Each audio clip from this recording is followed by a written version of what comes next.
내가 주님을 의지합니다. 내가 주님을 의지하고 나아가오니 주여 내게 응답하여 주시옵소서. 우리의 모든 기도에 응답하실 주님을 기대하며 함께 기도하길 원합니다. 각 가정의 대소사를 주께서 만지시고 채우시고 함께하여 주시옵소서. 무엇보다 지금 캐나다에 나가 있는 우리 김민정 원사님 가정을 주께서 지켜주옵소서. 하루하루가 새롭고 하루하루가 신기하고 하루하루가 감사하게 하여 주옵소서. 하나님의 신비로움 속에서 내일을 보장받게 하여 주시고 3개월의 준비 과정을 통해서 잘 준비하게 하시고 김민정 원사 귀국할 때 마음의 근심이 아니라 됐다 괜찮겠다라고 생각하고 편한 마음으로 귀국할 수 있도록 그 여정을 함께하여 주시옵소서. 우리 조병배 집사를 위해서 기도합니다. 끊임없이 점점 더 나아지기를 위해서 기도하고 있사오니 회복시켜 주시는 주님께서 동행하여 주시옵소서. 우리 나라가 건강하게 출산하게 하시니 감사합니다. 아이도 엄마도 모두 건강하게 하여 주시고 지금은 비록 조금 힘들지만 더욱더 큰 기쁨으로 함께 하실 줄로 믿사오니 산모와 아이의 건강을 주께서 지켜 주시옵소서. 이제 보라가 내일 아이를 낳게 됩니다. 아이가 아이를 낳는 것 같아 염려되기도 하지만 하나님 우리 보라에게 함께 하시사 믿음으로 건강하게 아이 낳게 하여 주시고 더 건강할 수 있도록 산모와 아이의 건강을 지켜 주시옵소서. 김영균 집사님 기억하여 주시고 건강관리할 수 있도록 도와주시사 그 건강을 건강할 수 있도록 지켜 주옵시며 우리 조정도 권사님을 위해서 기도합니다. 우리 민지를 위해서 기도하오니 우리 민지가 더 정상적으로 생활할 수 있도록 출근길이 어렵지 않게 하시고 그 생활에 근심이 없게 하여 주옵소서. 이미경 성도 간암 그리고 지금 간경화로 치료 중에 있습니다. 하루하루가 어려운 가운데서도 믿음으로 이겨나가고 있사오니 그 믿음이 흔들리지 않게 하여 주옵소서. 안은경 원사님 수술 후 회복이 잘 되게 하시고 깨끗이 아물게 하여 주시옵소서. 우리 혜린이 병원 방문 그리고 지속적인 관리를 놓고 기도하고 무엇보다 시흥으로 이전을 위해서 준비하고 있습니다. 그 모든 계획이 순조롭게 하시고 더 좋은 계획으로 인도하여 주시옵소서. 우리 문정단 성도 이석증으로 말미암아 고통받고 잠을 못 이룰 때가 많습니다. 하나님 회복시켜 주시는 주님인 줄 믿사오니 치유하시는 주님인 줄 믿사오니 주께서 회복시키시고 치유하여 주시옵소서. 우리 김진성 목사님 의족 제작하고 이제는 완성되어 가야 될 때가 됐습니다. 하나님 더 좋은 튼튼한 것 허락하여 주시고 근심되지 않도록 그 모든 것 온전하게 회복시켜 주시옵소서. 박순환 집사님 아들 우리 하중이가 군입대를 앞두고 있습니다. 근심하지 않게 하시고 하나님 바라옵기는 군대에서 하나님을 만나게 하여 주옵소서. 그곳에서 임하실 하나님 경험하게 하시고 그곳에서 나를 인도하시는 하나님 만나게 하시고 그 하나님 속에서 평안과 기대와 미래를 품게 하여 주옵소서. 우리 최동민 집사를 위해서 기도합니다. 2월 6일 날 개복 수술을 해야 되고 13일 날 표피 낭종 수술을 받게 됩니다. 하나님 이 모든 과정 가운데 함께 하시사 그 마음에 근심이 없게 하여 주시고 그 준비 과정이 평안하게 하여 주시며 걱정하고 염려할 일보다 감사할 일이 있게 하여 주시옵소서. 우리 한명 집사님 이성호 집사님 아들 현기를 위해서 기도합니다. 하나님 군생활 중에 있는데 가장 어려운 시기에 이제 군대에서 나올 준비를 하고 있습니다. 하나님 제대의 여정이 근심이 되지 않게 하시고 모쪼록 그가 수고하고 애쓴 것이 사회생활에 보탬이 되게 하시고 미래를 열 수 있는 키가 되게 하여 주시옵소서. 최준정 입사는 신장 결석 시술 후에 지금 회복 중에 있습니다. 더 건강한 몸 허락하여 주시고 아플 때마다 하나님 더 만져주시고 그때마다 기도할 수 있는 사람 되게 하여 주시옵소서. 우리가 아뢰지 못한 모든 기도의 제목도 주께서 아시지만 우리가 미처 알지 못해 기도하지 못했다면 깨달아 기도하게 하시고 그래서 응답받을 수 있는 우리가 되게 하여 주옵소서. 한 가지라도 놓치지 않게 하시고 한 가지라도 주께 기도하여 응답받는 우리가 되게 하여 주시옵소서. 우리에게 허락하실 은혜를 받기 위해 우리가 부흥회를 하고 있습니다. 매주 3주 동안 진행되는데 두 번째 시간에 특별히 우리에게 주실 은혜가 무엇인지 깨달아 알게 하시고 단지 아는 것으로 끝나는 것이 아니라 실천할 수 있는 저들 되게 하여 주시옵소서. 감사합니다. 고마우신 예수님 이름으로 기도드립니다. 아멘. 아멘. 오늘은 요한복음 말씀 봅니다. 요한복음 8장 1절에서 11절. 요한복음 8장 1절에서 11절까지.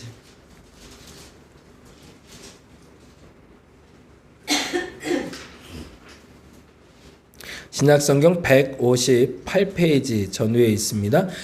다 같이 한 목소리로 1절에 11절 읽겠습니다. 예수는 감람산으로 가시니라. 아침에 다시 성전으로 들어오시니 백성이 다 나오는지라 앉으사 그들을 가르치시더니 서기관들과 바리새인들이 음행 중에 잡힌 여자를 끌고 와서 가운데 세우고 예수께 말하되 선생이여 이 여자가 간음하다가 현장에서 잡혔나이다. 모세는 율법에 이러한 여자를 돌로 치라 명하였거니와 선생은 어떻게 말하겠나이까? 그들이 이렇게 말하면 고발할 조건을 얻고자 하여 예수를 시험함이러라. 예수께서 몸을 굽히사 손가락으로 땅에 쓰시니 그들이 묻기를 맞이 아니하는지라. 이에 일어나 이르시되 너희 중에 죄 없는 자가 먼저 돌로 치라 하시고 다시 몸을 굽혀 손가락으로 땅에 쓰시니 그들이 이 말씀을 듣고 양심의 가책을 느껴 어른으로 시작하여 젊은이까지 하나씩 하나씩 나가고 오직 예수와 그 가운데 섰는 여자만 남았더라. 예수께서 일어나사 여자 외에 아무도 없는 것을 보시고 이르시되 여자여 너를 고발하던 그들이 어디 있느냐? 너를 정죄할 자가 없느냐? 대답하여 주여 없나이다. 예수께서 이르시되 나도 너를 정죄하지 아니하노니 가서 다시는 죄를 범하지 말라 하시니라. 아멘. 자, 오늘은 내 감정에 책임지기라는 제목으로 시작을 좀 해보려고 합니다. 52주 동안 나눌 이야기의 주제는 태도입니다. 올해는 태도에 대해서 좀 얘기해 보려고 그래요. 작년에는 우리가 성품에 대해서 이야기했는데 올해는 이제 태도, 우리가 어떤 태도를 갖느냐에 따라서 내 인생이 달라질 수 있다라는 이야기를 좀 하고 싶어서 2025년의 시작이 너무 어두웠고 그리고 지금 나는 무엇을 선택해야 되는가에 기로했었을 때 그 갈등 속에서 나는 어떤 태도로 어떤 결단을 해야 되는지에 대해서 같이 나눠봤으면 좋겠습니다. 우리 이성호 집사님하고 한미영 집사님에 대해서 잠깐 설명드리면 순서지가 이렇게 빈 공란으로 되어 있는 걸 있어요. 그래서 가급적이면 공란을 보시고 제가 불러드리는 대로 적으면서 쫓아오시면 좋고요. 적으려고 했는데 놓쳤다 라고 했을 때 뒤돌아보시면 됩니다. 근데 이게 또 귀찮으니까 또 그렇게 말해도 그냥 이렇게 펴놓고 보시는 분들이 있는데 그거야 어쩔 수 없죠. 그걸 혼내겠어요. 뭐라고 하겠어요.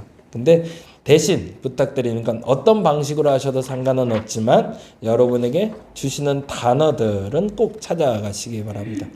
오늘 목사님 2분, 3분 요즘 왜 이렇게 목사님들이 놀러 오는지 모르겠는데 손님들로 목사님들이 계속 와요. 그래갖고 근데 진짜 마음 아픈 건 노는 목사님들이 오세요. 코로나가 되게 어려웠긴 했나 봐요. 그래서 자리를 잃으신 분들 1년째, 2년째 그렇게 계신 분들이 이렇게 찾아오시네요. 그래서 뭐 어떻게 알고 왔는지는 저는 모르겠는데 이제 그런 분들하고 이제 이런저런 얘기를 나누다가 근데 한 가지 궁금한 게 생겼고 그리고 이게 좀 다르구나인 걸 알았어요. 여기 계신 분들 중에도 장로교에서 신앙생활 하신 분 있고 감리교에서 신앙생활 한 분 있는데 오시는 분들 중에 대부분이 죄송해요. 어떻게 하다 보니까 장로교 목사님들이 많이 오세요. 그래서 이제 이런저런 얘기를 나누는데 다른 얘기를 하려고 하는 게 아니라 그분들의 생각하는 요지가 저하고 조금 다르더라고요. 교회의 존재 목적을 얘기할 때 그분들은 신앙의 회복의 목적이 많더라고요. 자기가 교회를 나온 이유도 지금 내가 하고 싶은 교회도 얘기를 들어보면 내 신앙이 건강해지고 우리 신앙이 건강해지고 성도들의 신앙이 건강해지는 게 목적지예요. 그리고 다른 말로 하면 저 그게 조금 다르다고 생각한 게 저는 그 다음에 어떻게 살아야 되는지가 더 질문이 되는 사람이거든요. 이런 신앙을 가졌으면 그 신앙으로는 이렇게 살아야지를 얘기해야 된다고 저는 배웠고 그렇게 살아왔는데 그분들의 목적지는 그래서 내가 하나님 앞에 온전한 신앙인이 되는 게 목적지시더라고요. 그게 소위 말하는 감리교인의 조금 타이점이 아닌가라는 걸 알게 됐어요. 저희는 행함을 굉장히 중요시 여깁니다. 그래서 행함으로 구원 거기까지 말하진 않아요. 행함은 구원받은 사람이 그 구원의 은혜를 받기 위해서 행동하는 것이 행함이거든요. 그러니까 미안해서 그렇게 사는 것이고 고마워서 그렇게 사는 것을 우리는 행동하는 믿음이라고 가리킵니다. 그래서 우리는 다른 교파에서는 잘 안 쓰는 단어인 거 봐요. 사회적 영성이라는 단어를 써요. 개인 영성이 아까 말하던 내가 하나님 앞에 올곧이 서서 구원받는 게 목적이라면, 사회적 영성은 이 땅이 하나님께 구원받게 하는 게 목적입니다. 내가 선 이 자리가 우리 교회에 속한 사람뿐만 아니라 우리 지역 사람들을 변화시켜서 이게 하나님 나라가 되게 하는 게 목적지가 사실은 감리교인들의 어떤 신앙의 가치관인가 봐요. 그래서 그분들하고 생각하면 조금 다르다고 했는데, 그러다 보니까 제 설교의 대부분도 그렇지만 지금 말씀드린 이 설교도 사실은 내가 그래서 하나님 앞에 구원받는 믿음을 갖는 게 목적지가 아니에요. 그건 기본이고, 거기서 더 나아가서 그 믿음으로 세상에서 어떤 태도로 살아가야 되는지에 대해서 말씀드리려고 합니다. 그래서 그렇게 따라와 주시면 좋을 것 같습니다. 자, 한번 보시죠. 한번 따라가 보겠습니다. 행복은 선택할 수 있다. 행복은 결정된 것이 아니라는 겁니다. 대부분의 사람들은 행복한 사람은 결정되어 있다고 착각하는 경우가 있어요. 저 사람은 태생이 좋아. 좋은 집에서 태어났고 좋은 부모 만났고 고생, 진짜 손에 물 한 번 안 묻히고 평생 살잖아. 참 행복했다. 근데 나는 안 돼. 왜? 부모도 잘못 만났고 남편도 잘못 만났고 하는 짓도 그렇고 난 안 돼. 그 사람의 생각에 행동에 행복은 결정되어 있는 거죠. 근데 행복은 선택할 수 있다고 이야기합니다. 성경도 역시 동일하게 얘기합니다. 그 얘기를 해드릴게요. 이유가 있습니다. 행복은 외적인 개념이 아니라 내적인 개념이기 때문에 그렇습니다. 행복을 선택할 수 있는 이유는 행복은 외적인 개념이 아니라 내적인 개념입니다. 달리 말하자면 곧 행복하기로 결심하면 우리는 어떤 환경이든지 행복해질 수 있다는 겁니다. 그래서 조금 더 구체적으로 말씀드리면 행복은 외부에 있는 것이 아니라 외부의 상황을 내 안에 어떻게 받아들이는가에 있기 때문입니다. 상황이 내 행복을 결정하는 것이 아니라 상황을 어떻게 선택하는지가 내게 행복하다, 행복하지 않다고 말할 수 있는 기준이 된다는 거죠. 그래서 비상계엄 때도 그랬었어요. 비상계엄 딱 터졌을 때 다들 에이 누가 또 장난쳐 그랬는데 그게 진짜였단 말이죠. 그리고 그 일을 생각하면서 다 화가 나는 사람도 있고 울분이 토하는 사람도 있고 욕하는 사람도 있고, 근데 그 가운데서도 감사를 찾을 수 있는 사람들이 있을까요? 있다는 거죠. 어떻게 하면 외부만 바라보는 것이 아니라 외부의 상황은 극단적인 상황으로 변했지만 그 외부의 상황을 내가 어떻게 해석하고 받아들이냐에 따라 달라진다는 거죠. 개인적으로 감사에 대해서 예를 들자면 비상계엄 그렇게 선포했지만 2시간 만에 막을 수 있는 국민들의 힘이 있어서 감사했다고 말할 수 있는 게 그리스도인이어야 된다는 거죠. 근데 사람들은 어떻게 생각하냐면 이것도 결정되어 있는 거라고 생각해서 분노치가 올라갈 수도 있다는 거죠. 상황에 지배받지 마시기 바랍니다. 상황을 지배할 수는 없어도 상황에 대한 판단을 결정할 수 있습니다. 그 상황을 바꿀 수는 없어도 그 상황에 대한 판단은 바꿀 수 있다는 겁니다. 그래서 그럼에도 불구하고 감사할 수 있는 사람이 있음을, 그리고 그 사람이 나라고 인정할 수 있는 저와 여러분 되시기 바랍니다. 그래서 두 번째 또 하나 매우 중요한 부분이 있습니다. 더욱 중요한 것은 내 안에 내가 선택한 행복을 그 누구의 결정으로 미루거나 돌리지 말아야 한다는 겁니다. 누구 때문에 내 행복을 망치거나 누구 때문에 행복한 것이 아니라 내가 그것을 행복으로 받아들이기 때문에 행복한 겁니다. 남편이 평생 병이 있어요. 그러면 불행한 거잖아요. 그런데도 불구하고 감사하고 행복하다고 말하는 사람이 있어요. 평생 가난했는데도 감사하다고 말하는 사람이 있어요. 뭐가 다른 걸까요? 상황적으로는 불편하고 어려운 일이지만 그 상황을 받아들이는 내 마음이 다른 거고, 누구 때문에 행복하지 않다, 누구 때문에 행복하다가 아니라 그 사람과는 상관없이 그 사람을 받아들이는 내 판단이 행복하다고 선택을 한다면 나는 선택할 수 있는 것은 행복이라는 거죠. 그래서 앞서 말씀드린 첫 번째 문단은 상황에 핑계대지 말라는 거고요. 두 번째는 사람 핑계대지 말라는 겁니다. 남편 때문에 행복하지 않고 아내 때문에 행복하지 않고 누구 때문에 행복하지 않다 그러지 말라는 거죠. 오히려 거꾸로 또 누구 때문에 행복했다, 누구 때문에 행복하지 않다라는 기준을 남에게 자꾸 미루지 말고 스스로 행복을 선택하시라는 얘기입니다. 그래서 세 번째 이렇게 말씀드릴 수 있을 것 같아요.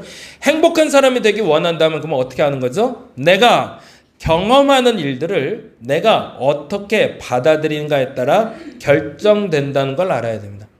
내가 경험하는 사람들, 그 상황들을 내가 어떻게 받아들이느냐에 따라 오늘 하루가 행복했던 하루가 될 수가 있고요.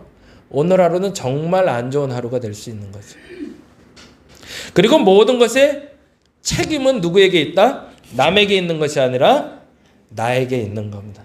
그러니 오늘 여러분에게 제가 행복하셨나요? 라고 물으시면 말하는 사람은 누가 결정하는 거예요? 내가 선택하는 거죠. 여러분이 오늘 행복하기로 결정했다면 오늘은 행복한 날인 겁니다. 근데 오늘 내가 아무리 좋은 일이 있어도 나는 불행해라고 결정했다면 어쩔 수 없죠. 그 사람의 마음을 바꿀 수는 없는 겁니다. 그런 의미에서 오늘은 내가 책임져야 될 매우 중요한 부분인 감정에 대해서 좀 나눠보려고 합니다. 오렌지를 짜면 오렌지 주스가 되어야 됩니다. 그렇죠? 오렌지를 짰는데 사과 주스가 나오면 이건 문제가 있는 겁니다. 거기에 한번 적어보죠. 오렌지를 짜면 오렌지 주스가 나온다. 당연하죠. 사람도 마찬가지. 누구든 쥐어짜면 그 안에 있는 것이 나오기 마련입니다. 쥐어짠다는 건 뭘까요? 상황을 만들어버리면. 그래서 이 사람이 어떤 사람인지 알려면 운전을 시켜보면 안다고 그러죠. 얼마나 성미가 급한 사람인지, 얼마나 편안한 사람이고 느긋한 사람인지, 그리고 문제가 터지고 나면 이 사람이 누군지를 알게 되죠. 그래서 친구를, 그리고 남편이, 아내가 어떤 사람인지 알려면 좋을 때 보는 게 아니라 나쁠 때 보는 거죠. 그러면 진짜 그 사람이 나타나는 거죠. 누군가 위험하게 했을 때 화가 나오는 이유는 내 안에 화가 있기 때문에 그렇습니다. 내 안에 화가 없으면 굳이 화가 날 일이 없죠. 그래서 우리 그런 말 많이 하잖아요. 그동안 화가 안 났다가 그동안 뚜껑이 확 열린다는 표현 쓰잖아요. 꽉 눌려있던 게 한순간에 빵 터져버리는 거예요. 그거 하나 때문에 사실은 화가 난 게 아닌데 그동안 눌려있었던 화가 터져 나와버리는 거죠. 누군가에게 선물을 받았을 때 감사한 이유는 내 안에 감사가 있기 때문입니다. 2025년이 그랬으면 좋겠습니다. 여러분 안에 짓눌려 있는 화들은 좀 제거되고 여러분 안에 감사가 가득해서 그 어떤 일에도 그럼에도 불구하고 이럼에도 저래서 감사할 수 있기를 간절히 바랍니다. 곧 내가 내 감정의 출력 버튼을 누르지 않는 한 누구도 나에게 어떤 감정도 느끼게 할 수 없다는 걸 여러분이 인정하셔야 됩니다. 그럼에도 불구하고 우리 안에는 어떤 감정으로 내재시켜야 되는 거죠? 감사로 채울 수 있어야 되는 거죠. 루즈벨트는 내가 동의하지 않는 한 누구도 나에게 열등감을 느끼게 할 수 없다고 고백합니다. 참 멋진 표현이죠. 어떤 누구도 나에게 못됐다, 못났다, 못한다 라고 말할 수 없다는 거죠. 왜요? 나는 내가 결정하는 거니까. 누구도 나를 우울하게 할 수 없고 화나게 할 수 없고 아프게 할 수 없습니다. 대신 나를 우울하게 하고 화나게 하고 아프게 할 수 있는 사람이 있습니다. 누굴까요? 나예요. 그러니까 스스로를 선택할 수 있어야 되죠. 누구도 내 안에 없는 것을 만들어낼 수 없기 때문이다. 그렇다고 느끼는 이유는 외부의 힘이 내부에 내가 가진 것보다 강하다고 착각하기 때문입니다. 그래서 열등감이 생기는 거죠. 저 사람은 나보다 예뻐. 저 사람은 나보다 가진 게 많어. 라는 비교의식과 그 외부가 내가 가진 그 자존감보다 더 높아지기 시작하면 열등감이 생기는 거죠. 그 자존감을 세워가는 게 매우 그래서 중요합니다. 오늘 본문을 보면서 제가 깨달은 단어는 이 단어였습니다. 정죄하지 말라가 아니라 정죄할 수 없다. 오늘 보면은 그렇게 되거든요. 예수께서 가신 곳이 제일 처음에 어디라고 되어 있죠? 8장 1절에 보니까 예수는 감람산 가셨대. 감람산 가셨다고 얘기가 나오면 거기다 성경에다 줄쳐놓으시고 해놓으세요. 뭐하러 가신 걸까요? 기도하러 가신 거예요. 예수께서 홀로 산에 오르시니 예수께서 밤새도록 홀로 계시더니 라고 얘기하면 그거는 기도하는 시간입니다. 예수께서 감람산으로 가셨다는 기도했다라는 뜻입니다. 그리고 나서 2절에 뭐라고 되어 있죠? 아침에 다시 성전으로 들어오시니 백성이 다 나오는지라 앉으사 그들을 가르치시더니 거기서 그 백성이의 줄을 쳐놓으세요. 어떤 사람들이 나왔을까요가 중요한 거죠. 자, 하나님께 예수께서는 밤새 기도하셨어요. 그리고 가르치러 나왔는데 가르침을 배우러 나왔으면 신앙인일까요? 신앙인이 아닐까요? 신앙인이겠네요. 그러면 여러분이 이 본문을 잘 아시겠지만 마지막에 다 도망간 사람들은 신앙인일까요? 신앙인이 아닐까요? 신앙인들이에요. 여기서 말하는 사람들은 그러니까 하나님을 믿지 않는 사람들 얘기가 아니야. 하나님을 믿는 사람 중에 이런 인간들이 있더라라고 얘기하는 거죠. 그런데 감사하게 여기서 풀어내고 싶었던 건 그들 중에 하나님을 믿으니 그래도 양심은 있더라라는 얘기를 하고 싶은 거죠. 한번 볼게요. 이제 제가 적어놓은 거 한번 보겠습니다. 예수께서 가신 곳이 감람산에 다녀오신 후 성전에서 가르치는 중 서기관들과 바리새인들이 여자를 데려옵니다. 그리고 여인이 간음 중 현장에서 붙잡혔다고 고발합니다. 아마도 고발한 사람은 남자였을까요? 여자였을까요? 남자였을 것 같아요. 그런데 더 당황스러운 건 잡혀온 여인과 간음한 남성은 보이지 않는다는 거예요. 어떻게 간음을 혼자 해요? 그럼 간음 아니잖아요. 분명 잡아도 두 놈을 잡아야지. 왜 하나만 잡아왔죠? 그건 뭔가 문제가 있는 거죠. 아무리 생각해도 이거는 덫을 놓은 거죠. 그리고 누구를 죽이려고 한 거예요? 아니요. 여자를 죽이려고 한 게 아니에요. 누구를 죽이려고? 성경은 이렇게 얘기해요. 그쵸? 예수를 죽이려고 그런 거예요. 그게 6절에 이렇게 나옵니다. 6절 말씀 볼까요? 같이 읽어보겠습니다. 그들이 이렇게 말하면 고발할 조건을 얻고자 해요. 무슨 고발이요? 간음한 여인에 대한 법적인 대응. 간음한 여인을 데려오면 어떻게 할래? 라는 법적인 질문을 던져서 누구를 잡으려고? 예수를 시험함이라는 거죠. 덫을 놓고 그 덫으로 말미암아 누구를 잡으려고? 일거양득이네요. 예수도 잡고 간음한 여인도 죽일 생각인 거죠. 왜? 간음한 여인은 어떻게 해야 되니까? 돌로 치게 돼 있거든요. 그러니까 그 여인은 죽어버리니 그 여인이 나중에 내가 덫에 걸려서 이런 일이 했다라고 말할 수 없겠죠. 왜요? 그 자리에서 죽어야 되니까.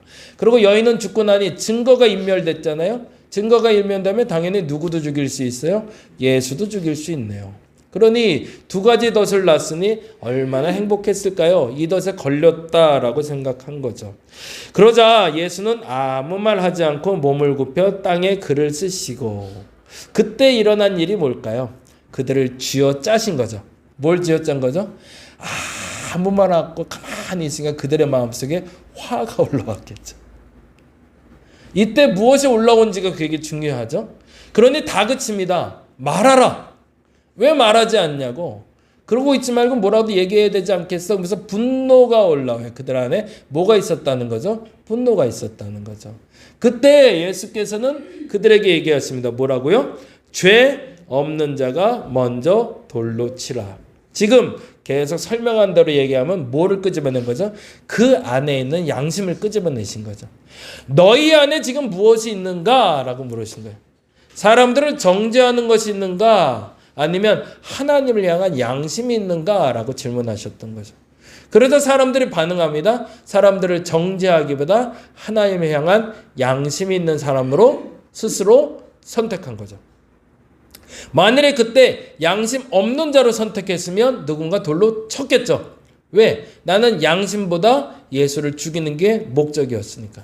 근데 다행히도 그때 당시엔 그리 무식한 사람만 있지는 않았던 것 같아요. 근데 더 안타까운 건 아까 말한 이 사람들은 누구라고요?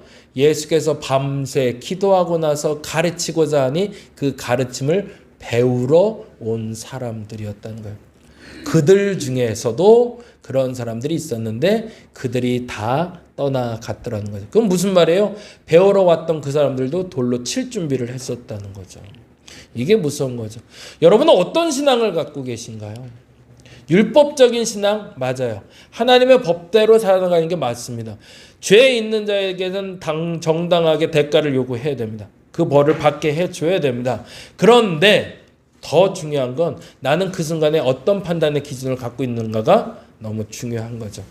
누군가를 정죄하기 전에 내 안에 정죄돼야 될 죄가 있는지를 먼저 볼 수 있는 여러분이 되시길 바랍니다. 그러면 교회 안에 안타깝지만 지금 일어나고 있는 수많은 분란은 없었을 겁니다. 근데 대부분의 사람들이 어떤 일을 하고 있죠? 누군가를 정죄하기에 급급하고 있기 때문에. 그러다 보니까 욕하고 비난하다가 서로 싸우는 일이 비일비재해지는 거죠. 그래서 누군가는 떠나야 되고 누군가는 상처받아야 되는 일이, 그리고 교회가 나뉘는 일이 벌어지고 있습니다. 죄 없는 자가 먼저 돌로 치라 하시니 모두 자리를 뜨게 해야 됩니다. 그리고 여인에게 하신 말씀이 너무 중요합니다. 뭐라고 돼 있죠? 나도 너를 정죄하지 아니하노니 다시는 죄를 범하지 말라라고 합니다. 이 말에, 이 글의 주인공이 누군지가 나오는 거죠. 8장 1절에서 11절에 그러면 주인공은 누굴까요? 간음한 여인이죠. 이 간음한 여인의 태도를 예수께서 선택하게 하신 겁니다. 아무도 너를 정죄하지 않아 이제. 그러니 너도 스스로 정죄하지 말라 하는 거죠. 너의 잘못을 너도 알고 그들도 알지만 이제 그것이 너에게 덫이 돼서 너를 공격하지 않게 하라는 것이 오늘 본문의 얘기입니다. 사람마다 모두가 다 죄를 짓습니다. 그리고 좋은 일만 일어나는 것이 아닙니다. 근데 사람들은 대부분 그 덫에 걸려 삽니다.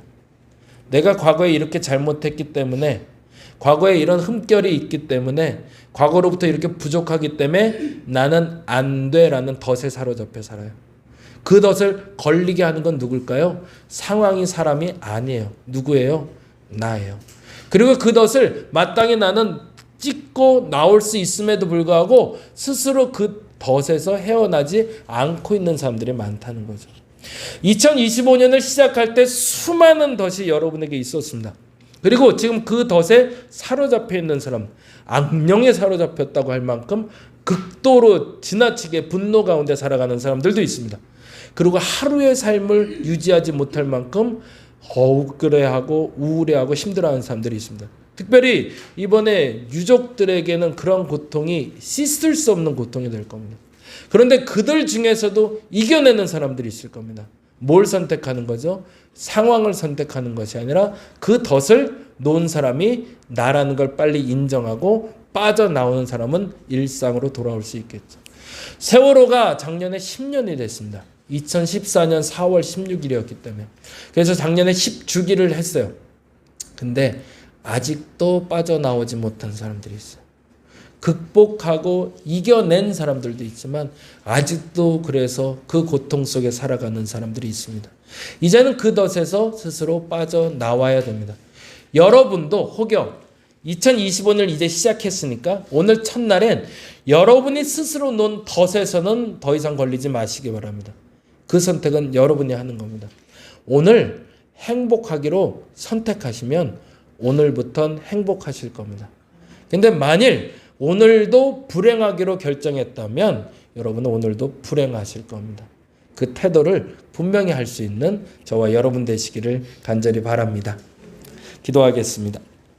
그 안에 정죄 자체도 끄집어내라고 얘기합니다. 그리고 사랑과 용서의 감정을 끌어내라고 말씀하십니다. 여인에게 말씀하신 그 말씀이 내게 적용되게 하여 주시옵소서. 과거 내가 사람을 잘못 만나, 과거 사건이 그렇게 돼서 어쩔 수 없이 내가 이렇게 살 수밖에 없어 라고 스스로 덫을 놨던 사람이 있다면 이젠 그 덫에서 나오게 하여 주옵소서. 내 평생을 내가 놓은 덫에 내가 사로잡혀 사는 어리석은 인생 되지 말게 하여 주옵시고, 그 덫에서 벗어나 이제는 나는 행복하기로 결정한 사람들이 되게 하여 주옵소서. 그래서 하나님이 주신 그 행복 안에 살아가게 하시고 내 안에 감사 안에 살아가는 우리가 되게 하여 주시옵소서. 감사합니다. 고마우신 예수님 이름으로 기도드립니다. 우리 다 같이 기도하고 돌아가겠습니다.